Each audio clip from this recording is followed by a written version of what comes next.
everyone, and welcome back to Master Site for our Game 2 of Adepticon.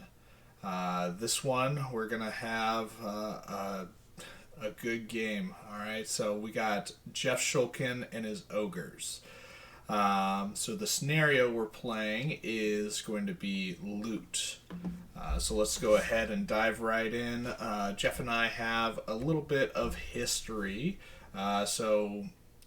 We've been playing Kings of War same amount of time. We both jumped over from fantasy, and it seemed like every event that we've ever gone to, we've had to play each other at some point or another. So I think we have at least a dozen tournament games under our belts between each other.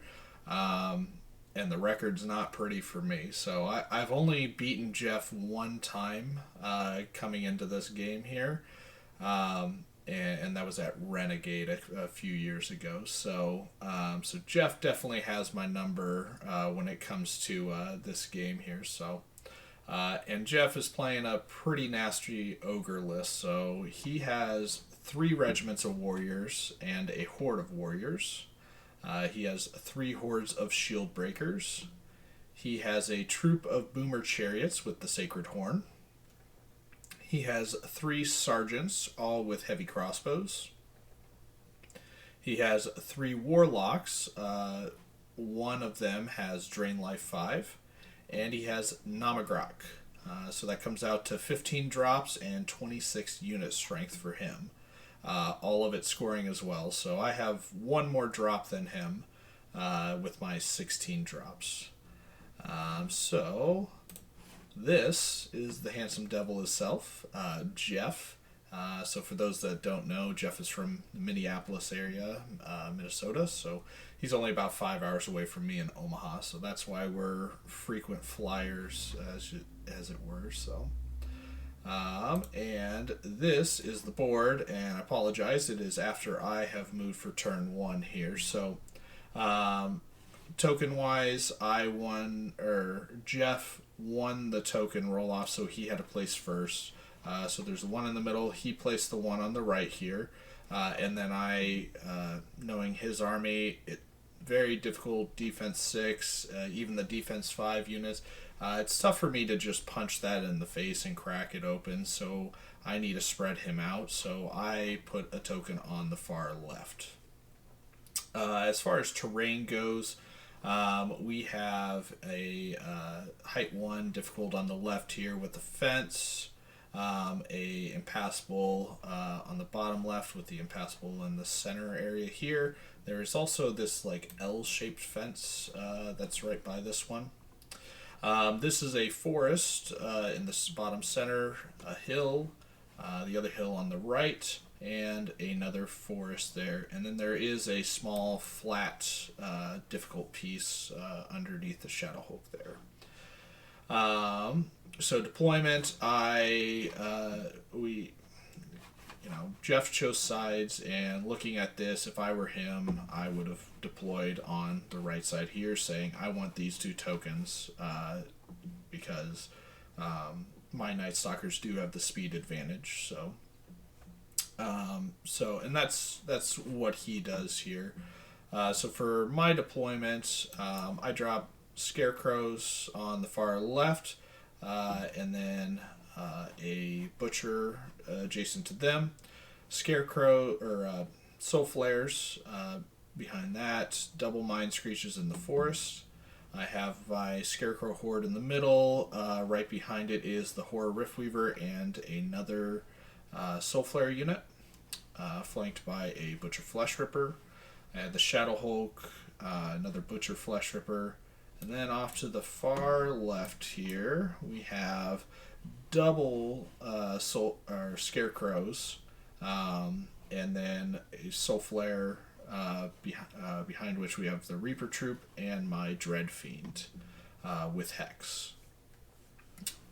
So Jeff's deployment, he has a horde of warriors and a sergeant behind that.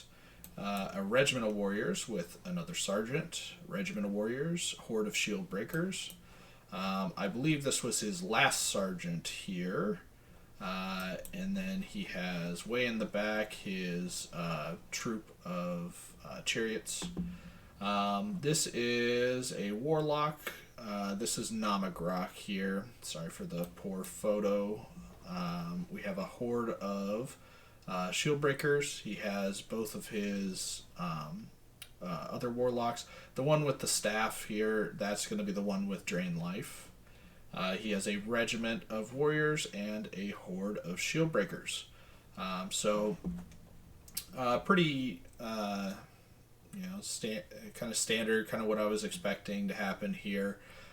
He's committing hard to the right. He wants to turn that right flank, so I threw a bunch of just extra nerve and chaff to hopefully slow that up. I would love it if I could go get this token and then just run away, but I think it's going to be much harder to do that on the right. So I focus on the fact that he could take this detachment up here on the top left and push it towards the token, but I should have enough stuff on the left-hand side to take out that small piece and be able to secure that token. So I'm thinking that he's going to come back towards the center with this piece, and then it's just going to be a scrum for who gets the one in the middle. Realistically, I'm looking at really utilizing my Wind Blast, especially since I get first turn now, to try and put pressure on him and force him to push forward quickly in the center here. So this is my turn 1 movement. We all just kind of waddle up, as fast as we can with that speed 4. And put ourselves in position to take the token in the center. It'll take a couple turns to get over this fence and into this, but on the left here. But then I did go up and grab the one on the right here, and I'm still hidden behind the hill, and I'll have some cover from him popping into the forest, so I felt pretty safe from his shooting, which he has quite a bit over here with the lightning bolts and whatnot. And then obviously I'm just overlooking it with the Shadow Hulk, which is really the only true threat to punch these shield breakers in the mouth, or siege breakers, sorry. But even then, it's not going to kill siege breakers. I get a lucky waiver maybe, but realistically, he just does not want this Shadow Hulk being able to get in, especially a double charge against siege breakers. So that's why I put him over here to kind of slow up his advance on the right. It is really the whole purpose. So a little bit closer up here, positioning wise, the Dread Fiend's over here to Hex. I can see over the hill and everything, so I Hex Nam first turn. I just want to again kind of slow down the amount of shooting that he can put out with that. And then also looking at it with this being nimble, I can sidestep this unit and create just enough to squeeze through with a charge, or I can double charge with something and get in there. So I just feel pretty safe with that positioning here with the Dread Fiend. I don't really need his speed to get around flanks or anything this game. The center pushed up, and the left here. I didn't have enough room on the far left to put a horde, so we're going to have to climb over this fence. Shooting, I was in a range for Wind Blast, so I go ahead and do some lightning bolts. The Sarge, or what's called, it was going to be cover because I moved into the forest anyway, so I like to go after the sergeant, and I ended up getting really lucky, doing 4 wounds out of my 12 total lightning bolts, and then I get even more lucky on top of that and get a waiver against him, so that he's kind of stuck over here. So this is Jeff's turn 1, and as you can see, he's slowly moving forward, but he's definitely keeping an eye out on the 12-inch range from this big boy. And then he brings the warriors back towards the center. So he desperately does not want to get stranded out there with a potential another lucky waiver coming from my shooting or anything. So but he is out of charge range of these guys with that move, so nerfed, only speed 8. So let's get a little closer in here. So again, just moving up a little bit, create a lane for his lightning bolt to go out this way. He's going to be shooting at this guy here with those. Just moving up a little bit. Nam was Hex, so he just runs behind the forest. He doesn't like that. And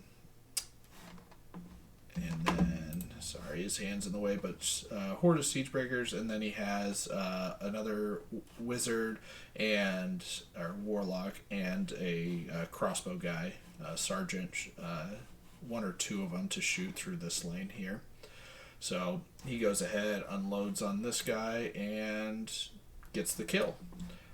So he kept his Inspiring out of the 12-inch range, so I wouldn't be able to get a reroll, and that's that. Speaking of Inspiring, I forgot to mention Ronnie the Bards were placed opposite each other, so far left for me and far right for him. I think two best choices for both of us, the safest units. Keep them alive if you can. So my movement, after my turn 2 movement, it looks like this. So we'll get some close-ups here. But I actually, yeah. So I back up with the butcher over here. I sidestep this horde, and then I back up this horde after getting the Dreadfiend out of the way. So wanting to just delay the charge range, charge possibility from these guys as much as I can. And then I just kind of nudge forward, keep a line here effectively. Again, I'm playing defensively. I have the token, so he has to come to me. So I'm going to force him to move up in position. And Jeff's a great player, so he's not going to give me any valuable charges or charge options necessarily. I'll get a charge in, but I'm unlikely going to be given a double charge option or flanks of any kind with this. So turn 2, we're not engaged, and I should be preventing the engagement on his end. So I'm happy with that. I believe this is actually after shooting as well, because I wind blasted this horde, which pushed them out of range, unable to charge either any of my units here. And then for shooting, we go ahead and lightning bolts this guy again, but then we wind blast the horde. And so the horde was over that 12-inch line here, but it looks like they got moved back 2 or 3 inches because of the wind blast. So again, just playing very defensively, want to get this token, which I moved up and picked up this token. And I positioned specifically in this way. You'll notice my units over here are right behind the bases. There's a 1-inch gap here, so I specifically positioned in this way, went up, grabbed the token. I can be charged by some of these regiments of warriors, but the big hitter unit back here is not in range, so I feel pretty confident that I'm going to stick around for a turn with this move at least. So, and then the Mind Screeches move up, poke their nose out, and get some shots off.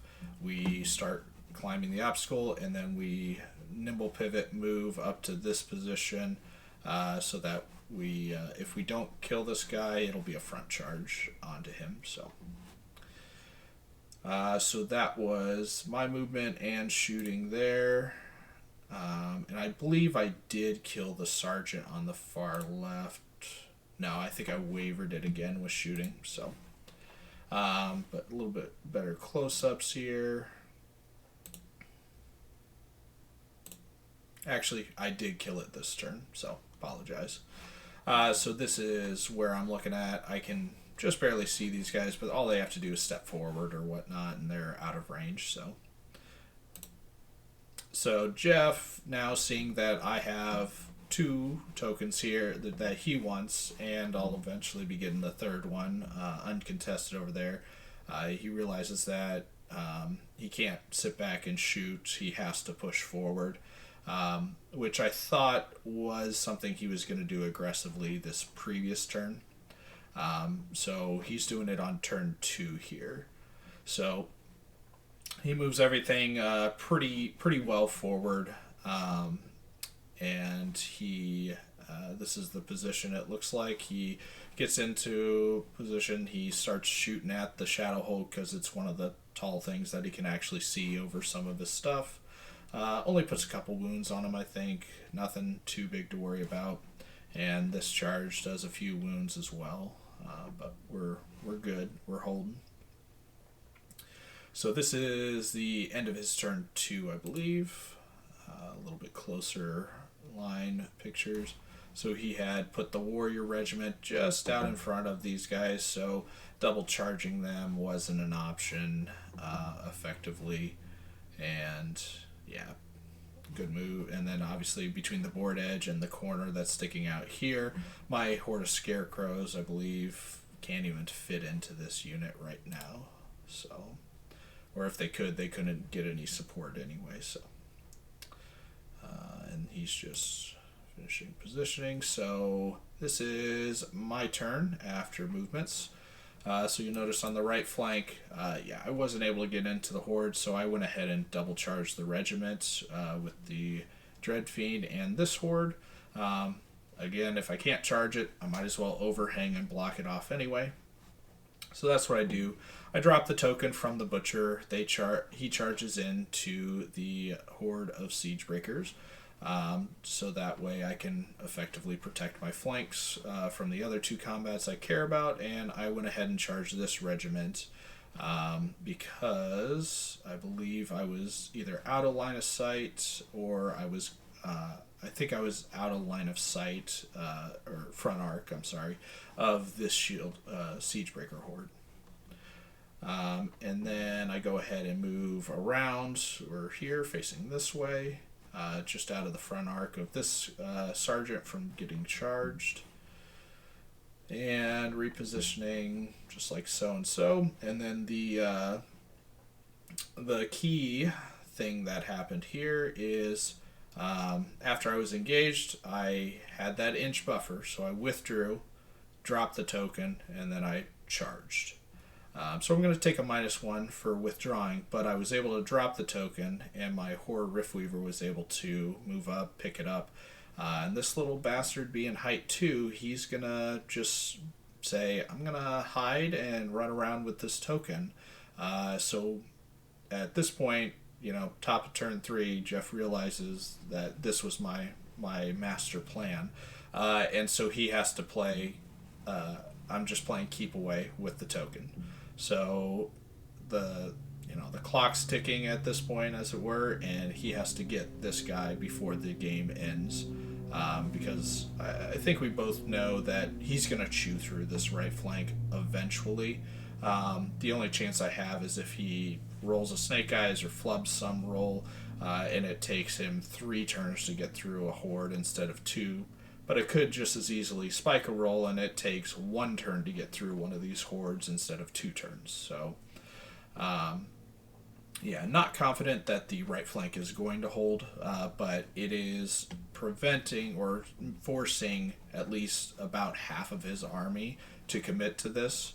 And then I need to isolate this half here in the center.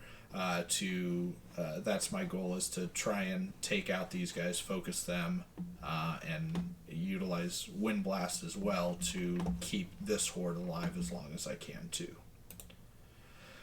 So a little bit closer up, you'll see that double charge on the right and everything in the center. And I was not able to double charge. My unit is majority on the hill, so that was a mistake, I think, from last turn. I should not have moved the Soul Flares up in such a way. I'm trying to keep them out of getting lightning bolted and everything, but realistically, I think it would have been better to take a turn of lightning bolts and at least have line of sight to other options. So I had to just sidestep them this turn in order to gain some vision. Shadowhulk did 6 wounds, and I believe I got a waiver. Yeah. We did a couple wounds here. We did, I think it was 7 wounds to this regiment, plus the Dread. I think we got a waiver on them as well. So, didn't break anything. Wasn't really expecting to. The only one that really had decent chance was against this regiment. But not upset that happened. 6 wounds is still respectable. So this is after Jeff's movement. So he goes ahead and charges in with the Horde over here. He backs up so he can get some shooting onto my Dreadfiend. Countercharge here. And I believe he just chose to stay engaged here. Or maybe I didn't waver and he countercharged. Either way, if they weren't wavered, they shouldn't do a whole lot to me. So, yeah, and then just moved up because he wants to start taking some shots over here. So, a little bit closer up. And closer up. And yeah, this unit, should say, if we go back here, I wind blast this thing. So, I didn't get a picture of it, but this unit was a little bit further up, and I wind blasted it to where it was almost it almost had front arc to this butcher back here, so it was behind the starting line.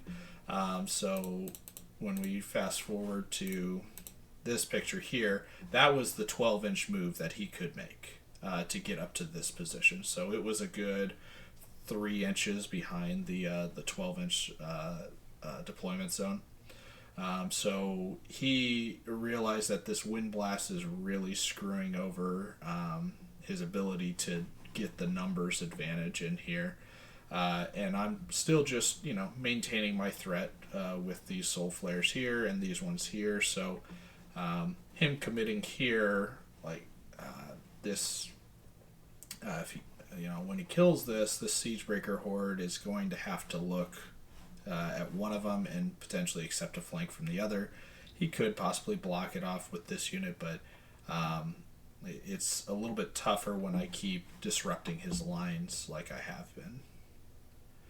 So, little close-ups here. He ends up killing the Butcher Flesh Ripper in combat. He shot here, did a few wounds, but no waivers or anything. And he did 11 wounds to the Horde, but dash 21, his brutal, he needed a 9 twice. We're still good.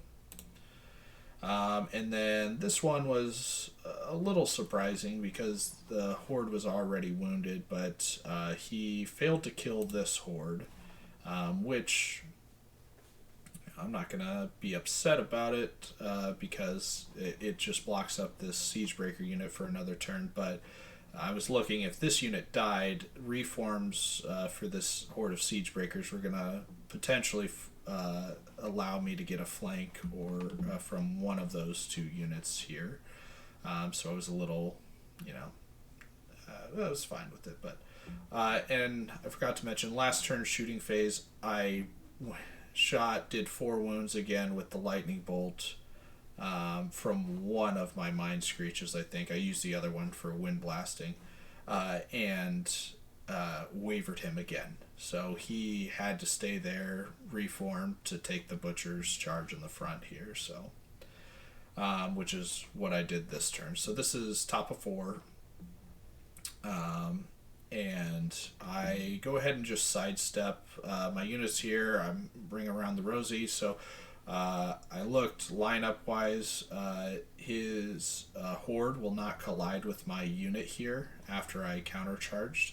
So I'm in his flank. My goal is to wind blast and push him sideways to where this unit will only have a legal charge on the Scarecrows, which are already up to like 14, 15 wounds. So they're dead, and they're just trying to do something to these Siegebreakers before they die and just stay in the way.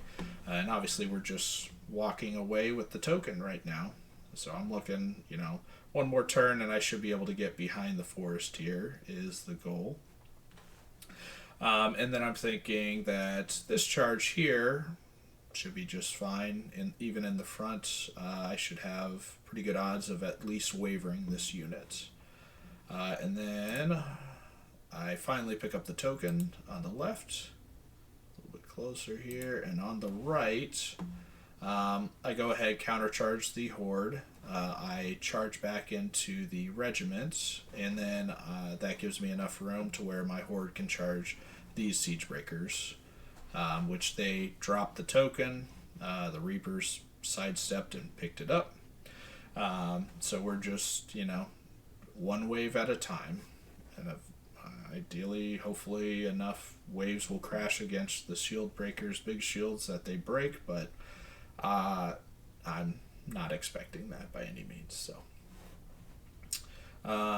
So over on the left, after the wind blast, the first wind blast pushes them a couple inches, which gets this guy's wind blast in the flank arc, so he pushes them a couple more inches, and voila, we are at a position where when he pivots, he's going to land or sit over top of this unit. So he's not going to be able to charge any of my units over here. He only has a flank charge onto the horde. I only do 3 wounds to this regiment here, which felt a little underwhelming. And I do not break them. I do kill the sergeant over here, and I reform, and I believe I'm facing this way. I want to see both of these guys at this point. And I killed this regiment, and I turned, so my feet were facing over here. So again, just delaying over here. I want this Shadow Hulk to get into one of these units over here, so that I can protect the token that I picked up from the middle. And then on the right, I do kill this regiment here with the Dread Fiend, and otherwise, I think I did get really lucky again, and I spiked a nerve roll. These guys have had 3 wounds. I think I did like 2 more wounds with the horde, 1 or 2 more, and I got the like 11 or 10 that I needed to waver the siege breakers with a horde of scarecrows. So that was pretty ridiculous, and really helps with just, again, the delay tactics over there, but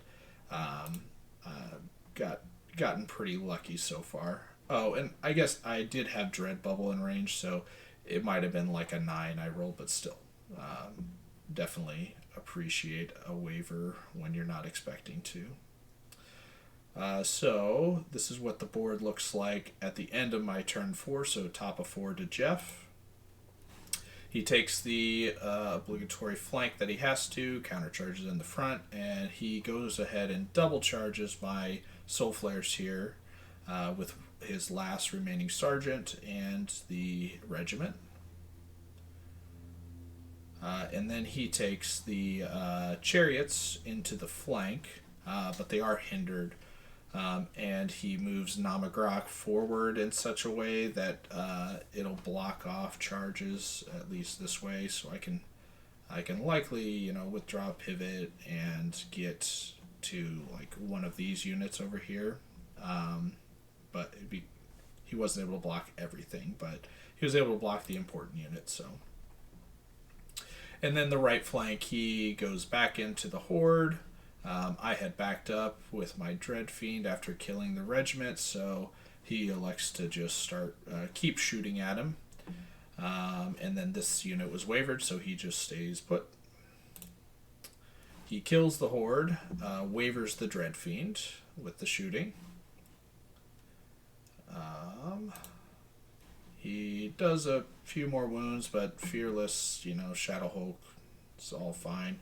He kills the horde in the middle and overruns with the siege breakers, and then reforms like this, keeping the soul flares in the front, but he wasn't able to get the butcher in the front. It will be a flank from the butcher. But the overrun, it was also a flank for the butcher to go into the siege breakers, which he cannot fit in. So, and he kills the soul flares as well. So I was expecting a little more out of the soul flares. Was really hoping they would stick around as well, because this is only 14 attacks. 5 of them hitting on 3s with elites, wounding on 2s, 9 of them hitting on 3s, wounding on 3s. But he broke them, and I definitely can't complain about luck this turn. I feel like I've gotten some really good nerve rolls, especially. So this is what it looks like at top of 5 for me. So we'll get some closer pictures here, but effectively I just come back in, re-engage pretty much everywhere we expected. So the Reapers go in here. They just drop the token back here. I figure I'm going to die. This unit has maybe 1. Yeah, I think I see a 1 wound on it. So I'm not killing this unit. I'm just, holding him up. Again, it's turn 5? So maybe I get a waiver, maybe he snakes eyes it, maybe it ends on 6 and he couldn't get the token, but realistically he has 2 warlocks here that should be able to shoot through the gap and get it eventually too. But anyway, might as well drop it. There's no benefit in holding it. So we go back into the Siege Breakers. I do countercharge the Chariots because these Soul Flares were able to charge Nam. And my only option was to charge, I believe, I don't even know if I could have charged, because a 1-inch withdraw, and then these scarecrows are right up against me, so my pivot was actually very limited. So I figure at this point, if I was able to, it was going to be very tight, very messy, so I just countercharge in here. And I was able to move out of 12 inches of both of these units, and then these guys are within 12, but I got 2 wind blasting machines right here that should be able to push them out of there. So, and then we take the front and flank charge onto the Horde, which the Horde already had 1 wound on it from something. Maybe it was an extra lightning bolt or whatnot, but so I'm hoping that I can break that in one go. We'll see, because I believe this was the Helm of the Drunken Ram unit, so I was wounding on 2s with them. And a little bit further over, we've picked up the token and sidestepped into some terrain, but that token's not going to get touched. So blurry picture, but after Wind Blast, his leader point's still on the hill, but I push him so far back that he can't even charge the Mind Screeches. Yeah. Over here on the right, I just do some damage. I don't get any waivers, I don't believe. Do some damage. I might have wavered Nam, possibly, but yeah. Nothing died. I do get a waiver on this Horde of Warriors, so it's alrighty. And so bottom 5, this is how Jeff moves. He runs as far forward as he can, and yes, I did waiver Nam because he withdrew and he's going to try and shoot. This unit already had taken some lightning bolts, so I think they had 4 wounds at this point. So he's hoping to shoot at these guys to waiver them, because he wasn't reliably going to sit them down with a charge. So anyway, so he runs forward just in front of the forest here as far as he could. He runs forward. He eventually pivots. So this model is this base. He eventually pivots this because he's nimble to look in towards the forest here. And countercharge, reposition to shoot, countercharge. I don't remember if it was wavered or not, but countercharge. And little close-ups. Yes, sir. So shooting, his Drain Life and Lightning Bolt does take out the Dread Fiend now, so he finishes that. He takes out the troop of Reapers and overruns to this position. And this is the first time he was able to actually fight the Scarecrows, so I think he does about 10 or 11 wounds again. Does not break them in one go. He also does not waver the Soul Flares, which is pretty big. Alright. So my turn 6, and these Soul Flares have a rear charge on these guys, which I believe have 1 or 2 wounds from the lingering from the Scarecrows that had fought them. But rear charge, I believe this is the elite unit, so that's definitely looking favorable for me. I charge the front. The Butcher just nimble pivots around, turns, and he's facing down the hill this way. Again, my goal is to just keep this guy with the token alive. So, this horde already had 11 wounds on it, so we're looking good there. And then just countercharge off on the right.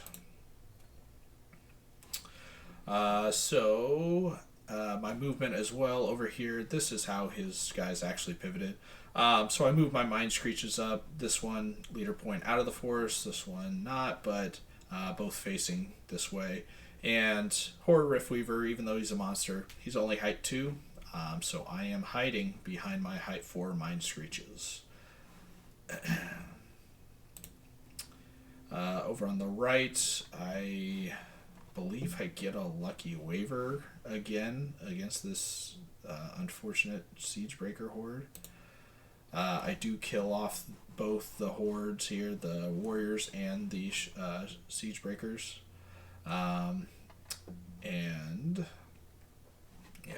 I stay positioned like this. He's partially on the hill, but I want to look at the units that are down here. This one turns around facing that way, and the Butcher is still obviously facing towards me.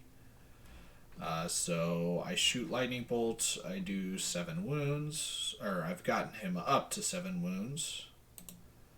I do combat and I kill the what's it called? The chariots. I did not get a lucky waiver this turn. Or maybe I do that combat first in this one. But either way, if I were to have wavered this turn, I should be facing this way instead of this way. So I think I did the combats in an order in which I didn't know the result over here. So I believe I had wavered this regiment here with the shooting as well. So this is bottom of 6. Jeff runs up, picks up this token over here. He moves forward like so and shoots the Soul Flares that were already injured. And he has these lightning bolts coming in as well. He moves his sergeant around again. He's just trying to get me. I don't have 5 inches of movement to get through the forest here, so I'm not able to get out to block his line of sight. And then on my turn, kind of skip forward here. So we do go to 7. My turn, my Butcher comes into the regiment of warriors, and we kill it. I create another wall with Mind Screeches, and I shoot Lightning Bolt. 5 wounds, but no waiver or nothing, so he's still good. And then I did waiver these guys the previous turn, but it was such a way he has a unit over here, so my Scarecrows can't slide over for the Smart Charge to actually work. And I was in the flank of this unit, so what I had to do was just back out of combat. So I just backed up 2 inches effectively until I was within an inch of this unit back here. I started within an inch of this unit, I believe, so I could end within an inch. So I was able to back up just enough to where the Shadow Hulk was able to pivot, clip the back corner, and complete the flank charge here. Ooh. is that upside down? Here we go. So I do kill the Horde of Siegebreakers. I had charged off, or charged here. I wasn't able to hit Namagrok where he was. I was in his flank, and this guy was protecting it, but I was in the front of this Warlock, so charged that, did some wounds, very least disorder it. And so it's bottom 7, so Jeff looks at it and says, well, I only got one shot, so he moves all of his lightning bolt in range, runs away the inspiring down here, and he shoots all of his lightning bolts, or he charges the rear of this. He's going to pick that up too. But he moves all of his lightning bolt in range and line of sight to shoot at the Horror Riftweaver, who has Spell Ward built in, is in cover, so he needed 6s to hit, 2s to wound, between, 4, so Namagrok has 4, each of these guys have 3, they each get +1 from this, so that's going to be 13 lightning bolt total. He gets 2 hits, he does 2 wounds, that's the average, but that was the first time he was wounded, and he rolls a 9, so doesn't quite kill it because it is an 11-13, so he would have wavered it that turn there, and that's where the game ends. So really, really close game in the end. There was a couple of really good nerve rolls and key points from my army, but in the end, the tactic of just picking up the token and running away did work for me.